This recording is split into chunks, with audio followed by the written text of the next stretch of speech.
kuna jamaa anaitwa Rigiji. Umesikia Rigathi Gachagua alisema idadi ya ngamia katika wilaya kaunti ya Mandera ndio zaidi kushinda wakaaji wa Mandera. Hiyo ni kusema watu wa Mandera County Mwenyezi Mungu amepatia neema yake ya ngamia. So ngamia ikikuwa mingi si ndio ni tajiri.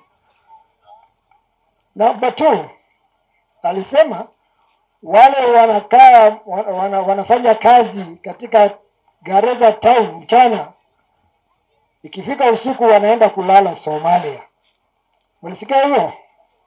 Hii jamaa ni goigoi sana. Hii jamaa kuna naitwa nini, akili ndogo sana, kwa sababu hata haijui Garissa town iko wapi kwa map ya nchi hii ya Kenya. Hiyo ni geography ya grade 1, because it doesn't even understand this country. Because akisema watu wanafanya kazi Garissa mchana Garissa alafu anaenda kulala Somalia, hiyo ni kujionesha yeye ni, na shida yake ni moja tu. Unajua hii uongozi inataka experience. Jamaa amekuwa bunge makatano, na kwa bahati mbaya, because siwezi sema ni bahati nzuri, akakuwa deputy president baada ya kufanya kazi makaine bunge. Hata haelewi hii nchi Kenya inakaa namna gani. So tunamueleza yeye, Rigathi, endelea kuroboka.